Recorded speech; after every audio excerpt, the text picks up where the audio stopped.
In the annals of American history, some heroes emerge from unusual places. Samuel Whittemore is perhaps the oldest and most unlikely of these heroes. His courage and resilience turned him into a legend. Born on July 27, 1696, in Charlestown, Massachusetts, Samuel Whittemore was a seasoned veteran by the time the American Revolutionary War began.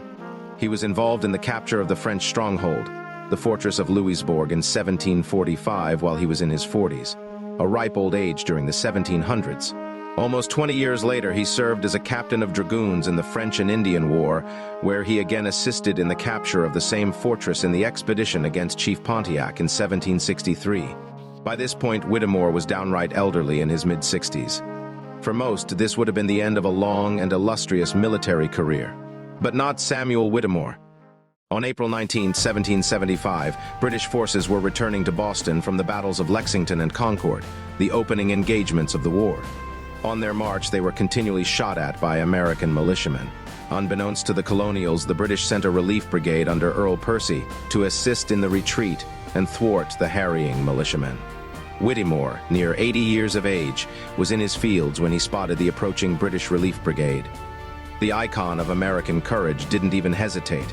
He loaded his musket and ambushed the British grenadiers of the 47th Regiment from behind a nearby stone wall.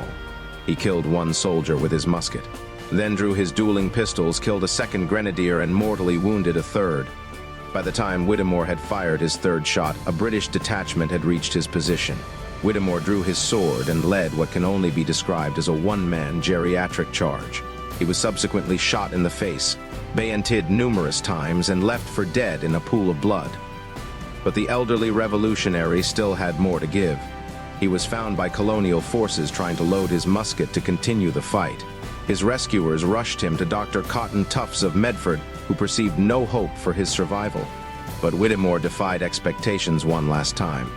He recovered from his injuries and lived another 18 years until dying of natural causes at the astonishing age of 98.